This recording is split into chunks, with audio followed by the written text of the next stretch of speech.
마태복음 5장 21절 제가 먼저 보겠습니다.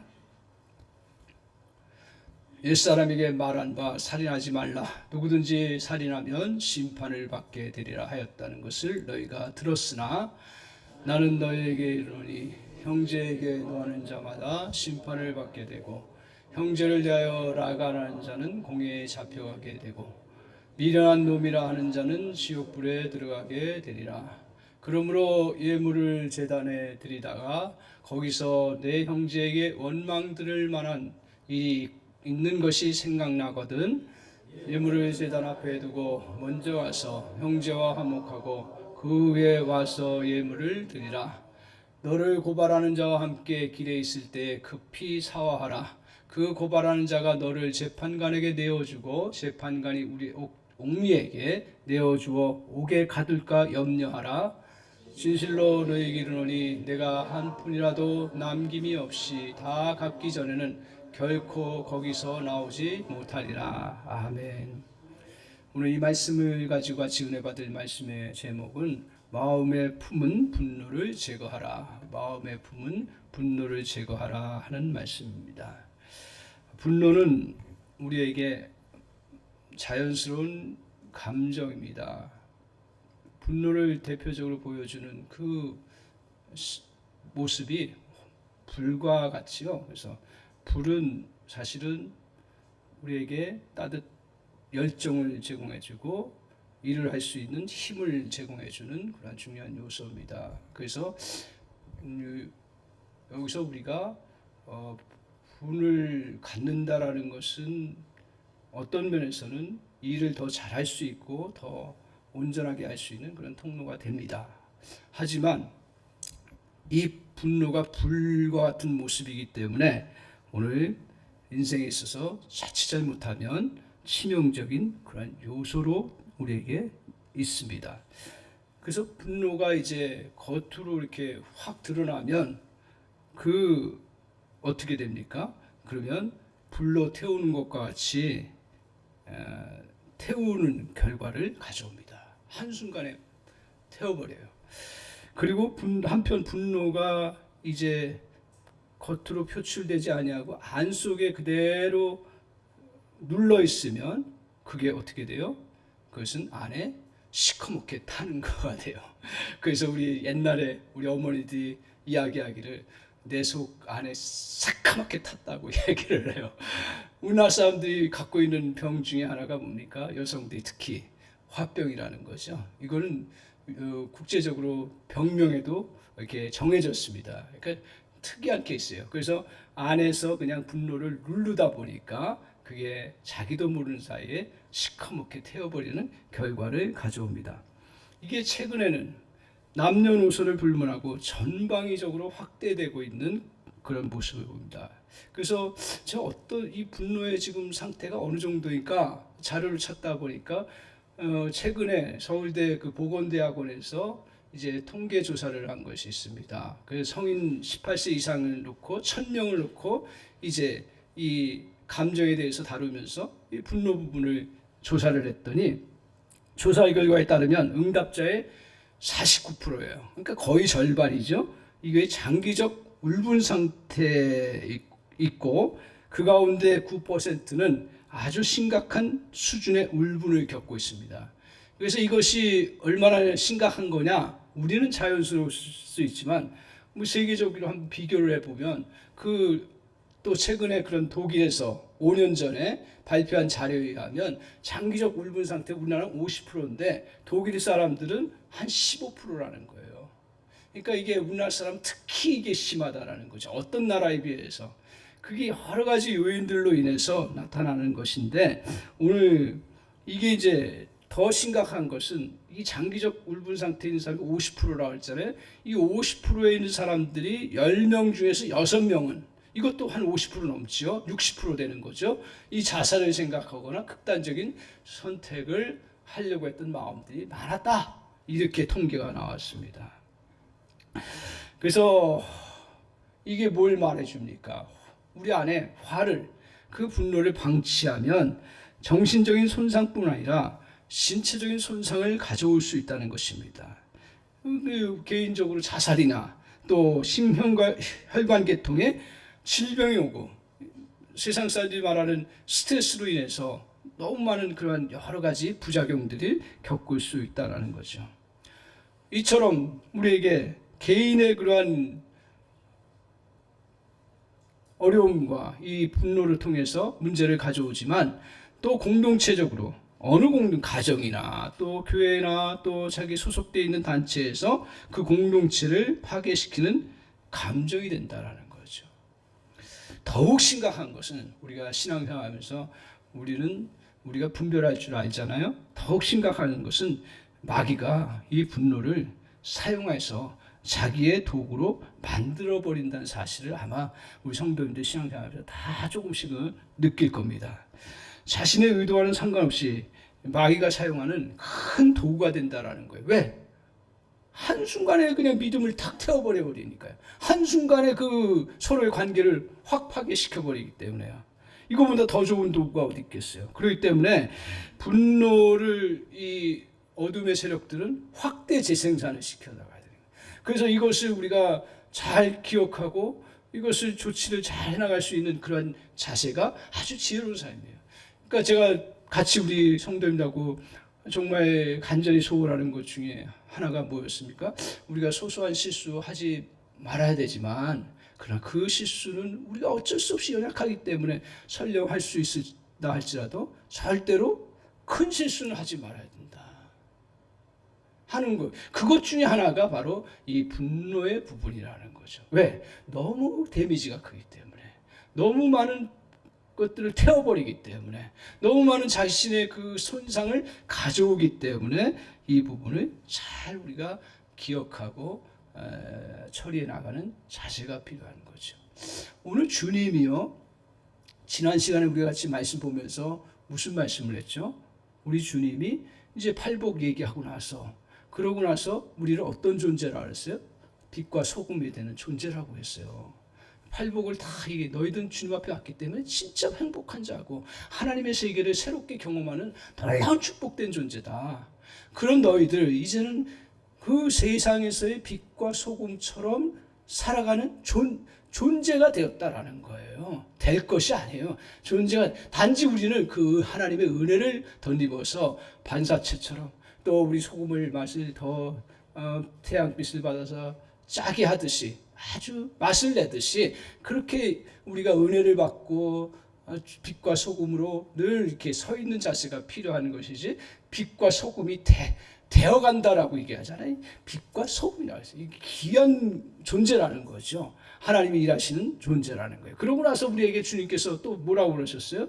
너희들은 이제 세상의 율법의 차원을 넘어서 정말 이제는 의의 차원으로 살아가는 놀라운 역사예요. 그 의가 뭐라 그랬어요? 채워주는 의라고 그랬어요. 특별히 우리 세상 의는 잘못되는 것에 대해서 다 해놓고 심판을 내리지만, 우리는 잘못된 것을 구별하고 그것을 무엇이 부족한지를 알고 주님께서 십자가를 통해서 우리의 죄와 허물들을 용서하시고 은혜를 베풀어서 채워주셨듯이, 오늘 우리들도 그 은혜를 따라서 채워주는 의로 살아라. 그래서 세상의 서기관의 의보다 너희 의가 훨씬 낫다. 믿습니까?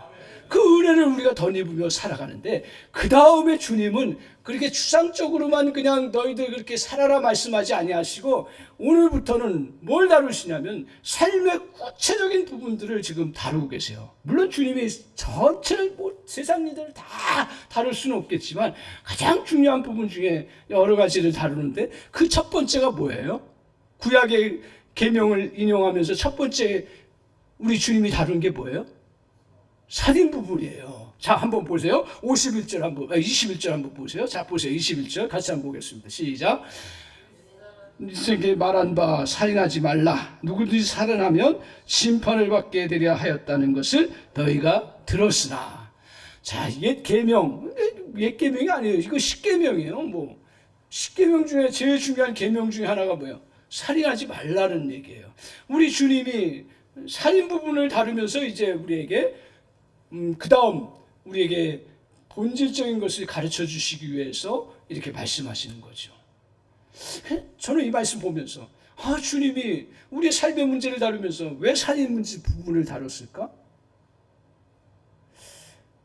그런 생각을 하면서 저의 마음속에 이렇게 깨달아지는 것은 뭐냐면, 오늘 살인이라는 것은 저와 여러분이 잘 알다시피 살인하는 것은 관계가 끝난 거예요.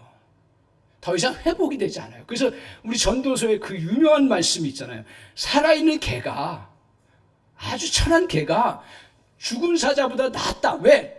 그 살아있는 개에게는 희망이 있기 때문에, 미래가 있기 때문에 낫다라고 얘기를 하는 거예요. 그건 뭘 말해요? 오늘 죽음은 우리가 이제 하나님 앞에 가는 그러한 최종적인 그러한 순간이기도 하지만, 이 땅에서의 죽음은 모든 것을 끝내는 것이다라는 거예요. 이 땅에서도 희망이 없다라는 거예요. 죽음은. 그리고 이 땅에서 사람들과의 관계, 죽음은 어떻게 돼요? 관계가 끝난다라는 거예요. 그리고 제 모든 일을 도모했던 것들은, 죽음은 다 어떻게 해요? 무로 돌아간다라는 얘기예요. 그렇기 때문에 오늘 주님께서 우리 행복한 삶, 팔복의 삶, 산상수훈의 삶을 살아가는 우리에게, 우리의 삶을 정말 너희가 새롭게 믿음 안에서 살아가고 복된 삶을 살아가는 데 있어서 우리 주님이 이렇게 심각한 문제, 죽음의 문제를 다루면서 우리에게 교훈하시는 이유는 뭐예요? 이 문제를 잘 극복해야 그 다음에 우리에게 희망과 소망을 갖게 되고, 그리고 그 다음에 일들을 이루어가고 새로운 역사를 이루어갈 수 있는 그런 토대가 되기 때문에 오늘 이 말씀을 먼저 다루고 있다는, 저는 그렇게 깨달았습니다. 그래서 오늘 이렇게 주님께서 이제 옛사람의 말한 바 뭐 하지 말라 해서 10계명 중에 하나 같이 한번 해볼까요? 시작. 살인하지 말라. 그런데 여러분, 이 살인하지 말라는 거 계명 잘 지키고 있습니까? 할렐루야. 누가 안 지키는 사람이 어디 있겠어요? 할렐루야. 다 지키죠. 그래서 이 말씀을 보면서 어떻게 10계명 잘 외우면서, 아니다, 뭐 내가 살인하고 뭐 도둑질하고 뭐 특별한 케이스 아니면 안 해요. 물론 세상은 살인사건 비일비재하게 일어나지만 보통 사람에게는, 저와 여러분의 평생에도 살인사건 안 일어날 줄 믿습니다. 뭐 그 당연하게 그렇게 살아가야죠. 오늘 우리에게는 이런 것들을 당연히 이제 지키는 건데, 주님이 당연한 것을 10계명에 딱 걸어놓으신 이유가 뭐예요? 주님은 특별한 사람에게 특별한 케이스에만 살인하지 말라 이렇게 말씀하신 거냐 하는 거예요. 근데 오늘 우리 주님께서는 이 부분을, 본질을 우리에게 가르쳐 주시는 거예요. 본질을 가르쳐 주시는 거예요. 그러니까 우리가 주님 10계명, 구약 시대에도 이미 본질을 주님이 이스라엘 백성들에게 알려주셨지만, 사람들이 자꾸 문자에 매이다 보니까 본질에 약해지는 것을 우리 주님이 복음을 선포하시면서 그 본질을 이야기하고 계세요. 그 다음 보세요. 22절 한번 보세요. 본질이 뭐냐? 22절 보세요. 같이 한번 보겠습니다. 시작. 나는 너희에게 이르노니 형제에게 노하는 자마다 심판을 받게 되고, 형제를 대하여 나가라 하는 자는 공회에 잡혀가게 되고, 미련한 놈이라 하는 자는 지옥불에 들어가게 되리라. 오늘 주님께서 이제 살인의 부분을 다루면서 너희들 이 본질이 무엇인지를 잘 알고, 이 살인의 부분을 극복하고 정말 행복하게 살아갈 수 있는 그런 토대, 그것이 뭐냐면 분노를 제거하는 것이라는 것을 말씀하고 있습니다.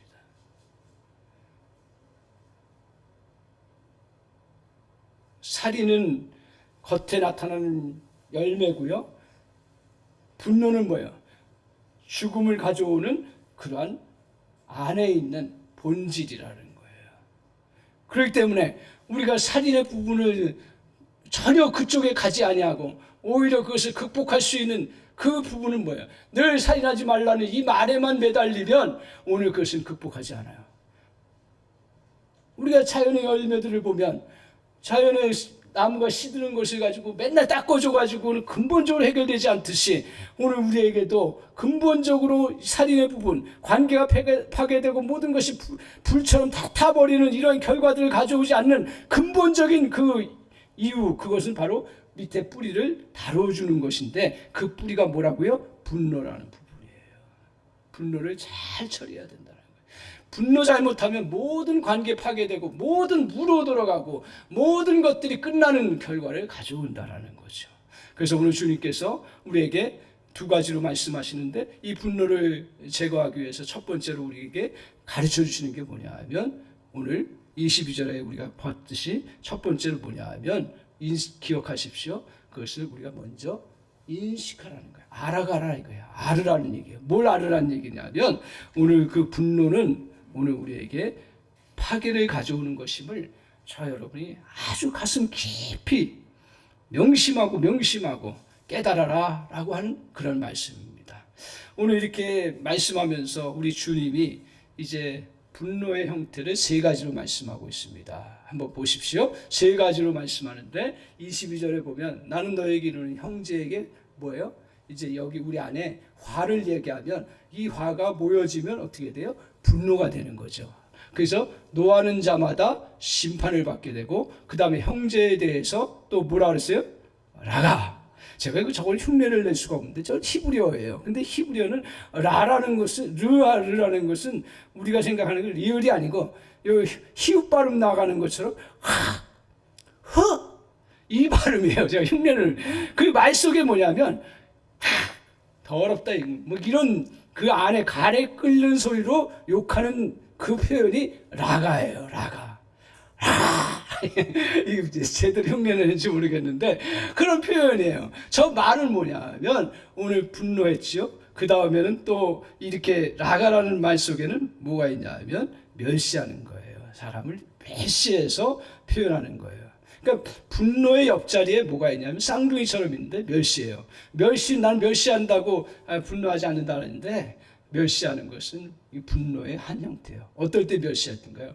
제가 이렇게 살펴보면서 어떨 때 멸시할까? 값어치가 없어요. 화를 막 내야 되는데 그 값어치가 없는 거예요. 그리고 상대하기 싫은 거예요. 그러니까 그걸 그냥 아예 그냥 무시하면서 멸시해 버리는 거예요. 이게 이제 분노의 또 다른 형태라고 이야기하고 있습니다. 그래서 멸시는 상대에게 상처를 주거나 더 비참하게 깎아내리는 것이 훨씬 더 가깝다라고 말하고 있습니다. 그러니까 우리가 이런 것들 화가 분노라는 형태로 나오고 또 멸시라는 형태로 나오는 것들을 잘 인식하고 그 다음에 뭐가 있어요? 미련한 놈이라 하는 자는 지옥불에 들어가게 되리라. 자, 미련한 놈 말 속에 표현되어 있는 그 뉘앙스가 뭐냐? 우리는 잘 느끼지 못하지만 오늘 그 마음 속에 징후가 가득 깔려 있는 거예요. 그러니까 그 안에 곰처럼 삐리리리라 하면서 그 이야기하는 것들이 이 징후를 포함한 그러한 모습을 우리 주님께서 말씀하시는 거예요. 근데 저기서 보십시오. 자, 저기서 이제 우리 주님께서 가르쳐 주시는데 그 다음에 보세요. 한번 22절 같이 한번 읽겠습니다. 시작. 나는 너에게 이르노니 형제에게 노하는 자마다 심판을 받게 되고 형제를 대하여 라가라는 자는 공회에 잡혀가게 되고 미련한 놈이라 하는 자는 지옥불에 들어가게 하리라. 자, 우리가 읽으면서 느끼죠. 점점 어떻게 해요? 세지는 걸 느끼죠. 뭘로 세져요? 형제에게 노하는 자마다 먼저 판단을 받잖아요. 심판. 그죠? 법정 판결을 받아요. 그런 다음에 어떻게 해요? 공회에 가서 잡혀 들어가게 되는 거예요. 이거는 구속되는 거와 마찬가지죠. 그 다음에는 어떻게 돼요? 지옥불에 들어가니까 형벌을 받는 거죠. 저렇게 주님께서 우리에게 분노, 멸시, 증오로 가면서 결국 어떻게 된다라는 거예요? 이 모든 분노는 결국 화는 결국 이렇게 비참한 결과를 가져온다라는 것을 저렇게 주님께서 우리에게 강조하고 계십니다. 살인의 원인도 사실은 우리가 살인적인 표현은 안 나타나지만 그러나 살인의 원인이 바로 이 분노이기 때문에 너희가 이 분노를 인식하라고 말씀하고 있습니다. 오늘 우리는 칼을 들고 사람을 찔러서 피를 흘려야 살인인 줄 알고 있는데 우리 주님께서는 손에 칼을 들기 전에 벌써 마음에 칼을 들고 있는 사람은 살인한 자와 같이 똑같이 보시는 거예요. 나쁜 자로 본다는 게 아니라 그렇게 위험하다라는 거예요.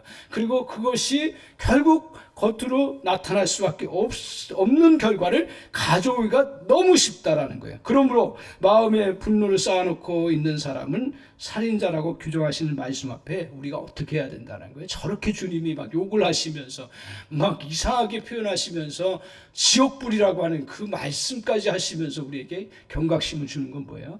그 분노라는 것에 대해서 너희들 벌벌 떨어라. 그리고 이런 말씀 앞에 아멘으로 받아들여라 하는 것을 말씀하고 있습니다.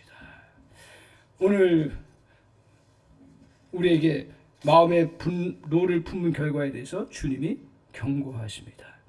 상대를 향해 화가 커져가 분노하면 심판을 받게 되고 노를 품고 멸시하면 공의에 잡혀가고 노함을 갖고 증오하면 불에 던지우는 형벌을 받게 될 것이라고 말씀하시면서 누구도 예가 없다라는 것을 말씀하고 있습니다.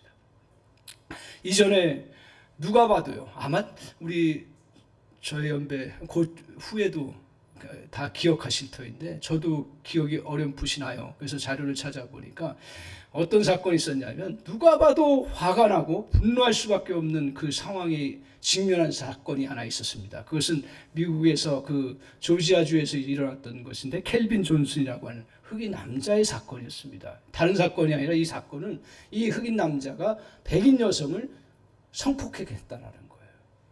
그러면 성폭행했으면 그 증거를 가지고 해야 되잖아요. 근데 그때 당시만 해도 한 20, 30년 됐는지요. 저 정확하게 기억.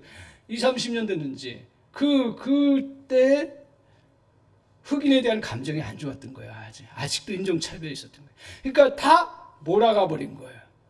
그래서 이제 살인으로 판명이 이제 사형으로 이렇게 결론이 나갈 때 배심원들을 세웠잖아요. 배심원 제도가 있어서. 근데 이 배심원들이 다 백인인 거예요. 그러니까 이게 어떤 증거를 채택하고 그거에 따라 결정한 게 아니라 그냥 감정이 많이 섞인 거죠. 그런데다가 문제가 뭐였냐면 거기에 알리바이를 증명할 수 있는 4명의 여자 함께 있었던 이제 그날 뭐 그 시간 전후로 해서 함께 있었던 4명의 여자들이 증언을 했다고 합니다. 근데 이거 싹 무시해 버리고요. 판결을 해 버린 거예요. 그 미국이라는 합리적인 나라에서조차도.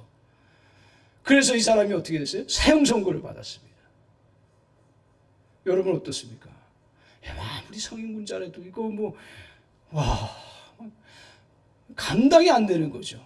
근데 제가 이걸 사건을 다시 보면서 이게 진짜 신앙이구나 생각했던 부분이 뭐냐면 이분이 이렇게 이제 흑인 그 사형 판결하면 증인 언도받은 사람이 이제 잠시 자기 고백하는 시간을 갖잖아요. 그때 뭐라고 얘기를 하냐면 이렇게 얘기합니다.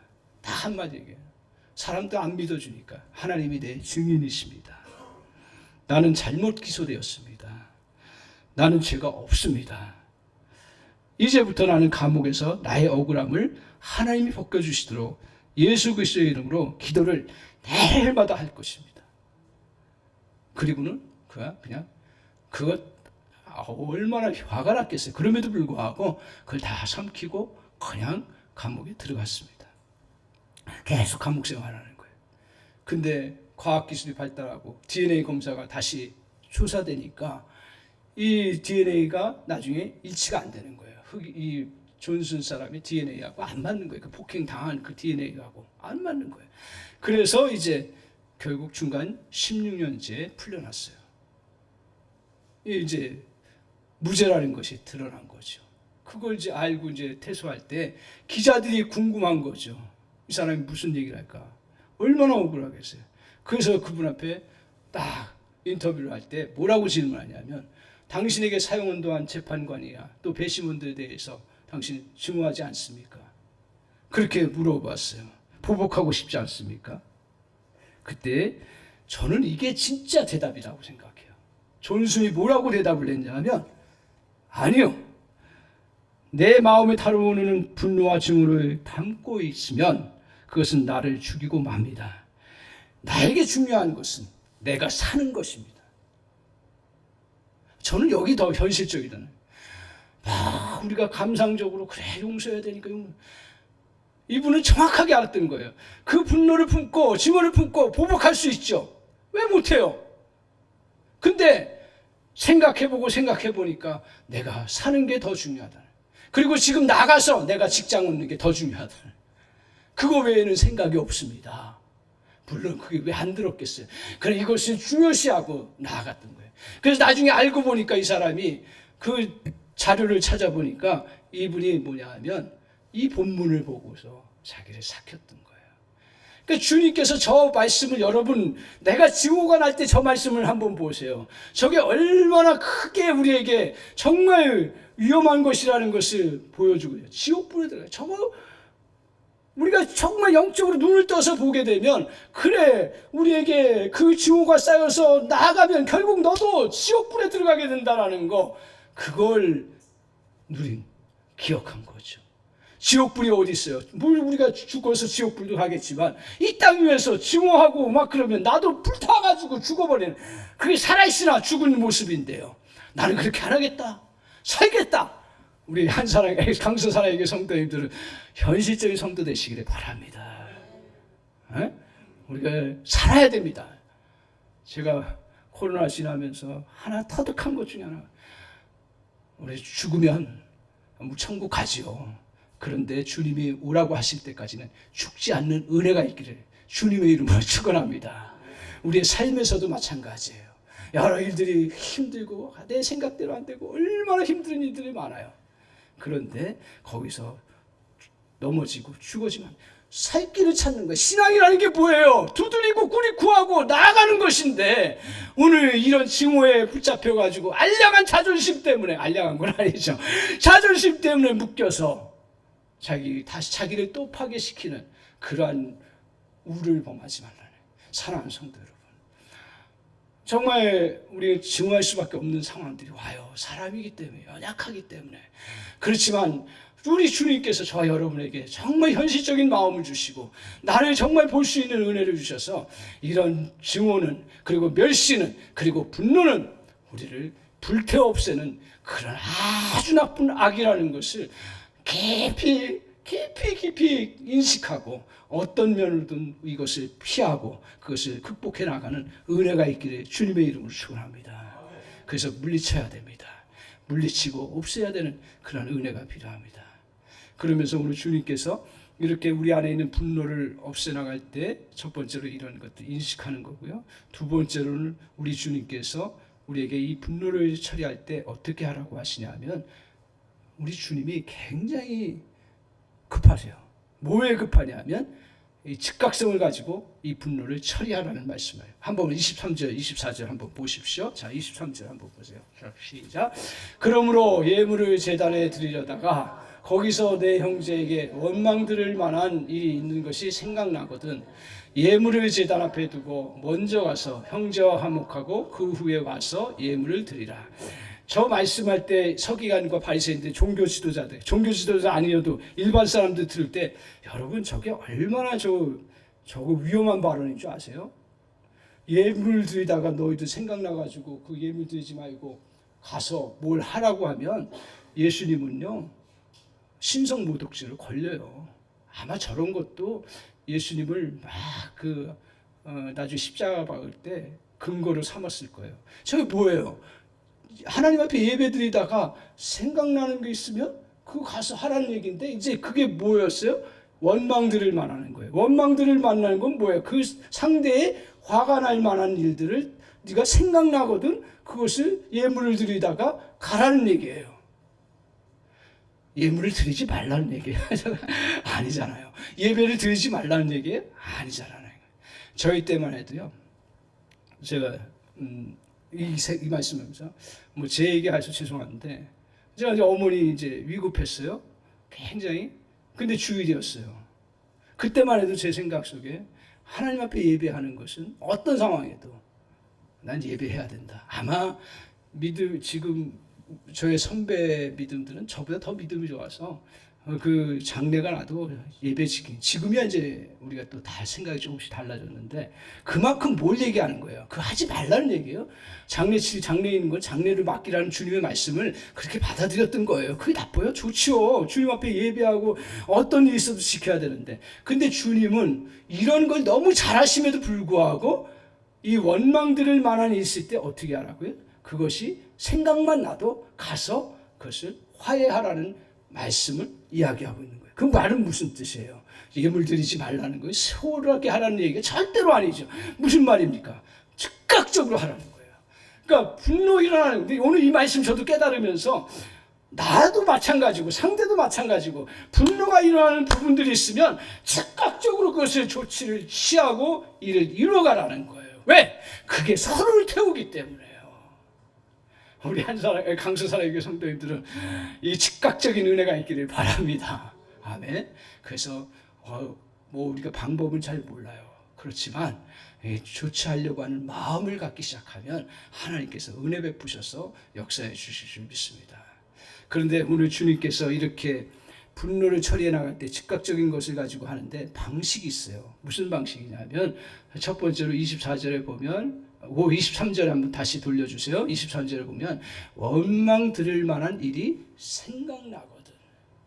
그러니까 그 원망 들을 만한 일들을 하나님이 이렇게 생각나게 하시세요. 생각을 사용하는 거예요.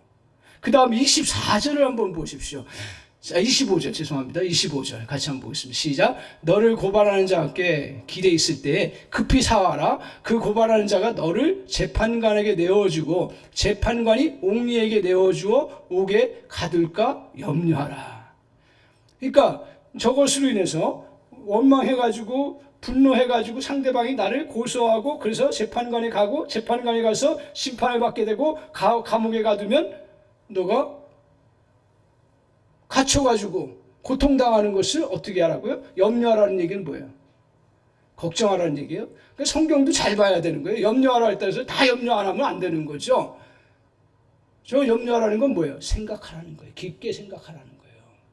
그러니까 그 원망이 나에게 어떤 결과를 가져오는가를, 저게 비겁해서 저게 내가 그 사람에게 타협하고 그런 게 아니라 이것으로 인해서 나도 불타버리고 상대도 불타버리는 그러한 결과를 가져오기 때문에 그것을 처리하는데, 그 처리할 때 뭘 사용해야 되냐면 생각이라는 거예요. 어느 인문학자의, 신앙 가진 인문학자의 그 분석에 의하면 사람은요, 우리 의지가 있고요, 그 다음에 생각이 있고 또 우리 감정이 있고 우리의 몸의 행실들이 있고 또 우리의 사회적 정황이 있고 우리의 영혼을 전체를 포괄하는 이런 개념으로 이제 분석했는데, 저는 그것을 너무 소중하게 생각해요. 다 설명되는 건 아닌데 거기 중에 하나가 뭐냐면 오늘 우리의 이 감정은요, 생각하고 같이 연결이 되어 있다고 합니다. 잘 보십시오. 이걸 관찰을 잘 하셔야 되는데 하나님이 그렇게 만드신 것 같아요. 감정을 극복하려고 하면 뭐를 사용해야 되냐면 의지를 가지고 사용하면 안 되는 거예요. 방법이 있습니다. 뭐냐면 감정을 내가 눌러야겠다, 눌러요. 물론 맨 처음에는 눌러야죠. 참아야죠. 그렇기 때문에 의지가 필요해요. 근데 그 본질적인 해소는 어떤 거예요?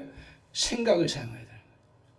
제가 이걸 많이 예를 들어서 오늘 하나 또 이게 이제 예를 하나 드릴게요. 제가 오늘 저도 이걸 잘 이해가 안 될 때는 그 예를 생각을 합니다. 제가 이제 개척하고서 신방 가려고 프라이 타고 막 갔어요. 딱 섰는데 분명히 빨간불이어서 섰어요. 서가지고 딱 이제 잡고 있었는데 갑자기 뒤에 차가 오는 거예요. 제가 근데 착각 현상이 나타나는 거예요. 뒤로 밀려가는 것처럼 보이는 거예요. 옆에 차들이 오고 딱 부딪혀 버렸어요. 근데 뒤에 차, 지금 현재 안 놀라지만 보험제도가 이제 확실하니까, 물론 그때도 있었지만 그래도 외국 차 BMW 그 차가 와가지고 부딪혀버린 거예요. 그러니까 이게 그냥 개척교회 때는 그렇지 않아도 쫄아들어있는데 물질적으로 이게 가슴이 새 가슴이 된 거야. 그래가지고 이거 어떻게 해야 되나 벌벌 떨고, 그때 이제 수동 이거예요. 이제 요새는 자동이. 그래서 꽉 올려가지고 잡고 있어서 겁나잖아요. 그 사람이 막 욕할까봐. 근데 와가지고 이러는 거야, 손가락으로. 야, 무섭대. 그래서 내가 목사지. 내가 목사지. 그러고서 이제 문을 내렸어요. 내렸더니 뭐 하는 거냐, 막 야단을 치는 거예요. 그러면서 내 거 박았으니까 너 물 변상하라는 거예요. 와, 캄캄해지는 거예요. 사람이 쫄아들 때는 조그만 물질적인 손해도요, 조그만 건 아니지, 캄캄해지는 거예요. 그래가지고 너무 당황하고 막 그랬는데 그 순간에 기도가 나오더라. 주님, 벗어나게 하옵소서. 저도 모르게 나오는 거예요. 연약해요, 사람은. 아무리 제가 30년, 40년 목회해도 어쩔 수가 없어요. 연약할 때는 기도하는 거죠. 근데 놀랍게 어떤 일이 벌어졌냐면 같이 옆에 있던 차가 봉고차예요. 위에서 밑을 본 거예요. 그러면서 그분이 딱 내려놓고 큰 소리를 얘기하는 거예요. 무슨 말이냐고. 당신 BMW 있는 당신 차가 여기 앞에 있는 차를 네가 받았지 않냐 이거예요. 이 사람이 사기꾼이야. 보니까 교통 전문가예요. 그 사고를 일으키는. 그래서 이 사람이 이제 이게 서 있으면 잘못 브레이크 안 잡으면 밀릴 수가 있잖아요. 그런 걸 염두에 대서 이렇게 이제 살짝 부딪힌 거예요. 그걸 옆에 사람이 본 거예요. 그때부터는 상황이 어떻게 돼요? 전환되었죠. 막 쫄았던 마음이 담대해지는 거예요. 생각이 확 바뀌는 거예요. 상황들이 담대해지는 거예요. 감정이. 그래서 담대해져가지고 막 이제 그래서 당신 내 차 받았는데 사과해야 되지 하려고 하는데 가버리는 거야 이 사람이. 씩씩거리더니 이게 또 제가 성깔 있습니다. 제가 이렇게 순한 것 같지요? 제 성깔 많아요. 그래가지고 그 쫓아가 있던 분 다 프라이드 가지고 막 빨려요. 막 나한테 안 보이더라고. 화가 나면 화나면 보여요? 안 보여요. 막 열망돼. 그때는 왜 이렇게 열이 나는지 모르겠어요. 열등감이 쪄들었던 것 같아. 개척하고 그러니까 자기도 모르게 막 쫓아. 뭐 그렇게 빨리. 근데 이 사람 되게 빨리 가더라. 근데 옆에 그때는 또 아내가 어떨 때는 또 저를 그냥 괴롭히기도 하는데 그때는 또 아주 또 교과서적인 정답을 얘기하는 거예요. 여보, 그걸 소리 안 봤으면 됐지. 감사해야지. 하나님이 그래도 그 사람 붙여서 그렇게 했는데 뭘 쫓아간다고 해? 내 생각을 딱 바꿔버리는 거예요. 그래가지고 저 가만히 화가 나는 순간 속에 막 주체가 안 되는 거예요. 내가 눌러야지. 목사인데 눌러야지. 이렇게 했다가도 안 되는 거예요. 진짜예요. 근데 생각을 그래 내가 손해 안 봤지.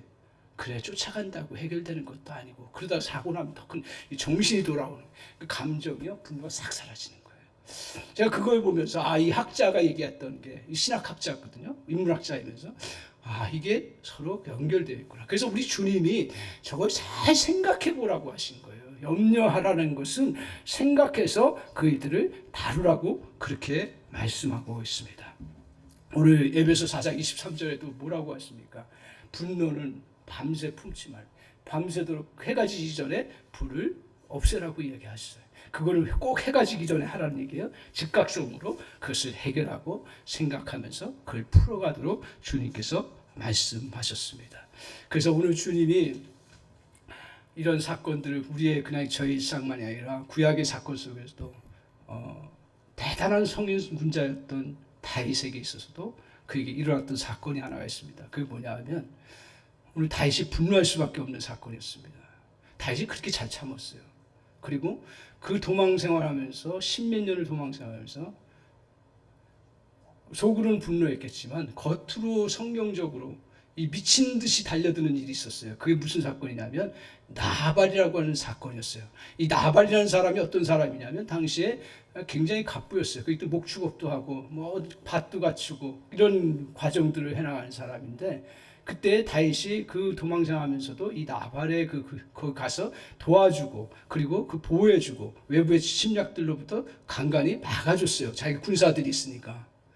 그래서 이제 지내다가 다윗과 그 군사들이 식량 얻지 못하는 상황이 와가지고 너무 배고픈 거예요. 그러니까 어떻게 할 수가 없는 거예요. 다윗이 자기 군사들 굶어 죽겠다 그러는데 어떻게 하겠어요. 그래서 이제 자존심 딱 꺾고 나발에게 간 거예요. 가가지고 야 나발 선생님 좀 우리가 지금 너무 우리 부하들 힘들고 배고프니까 좀 식량 좀 주세요. 그렇게 요구를 했어요.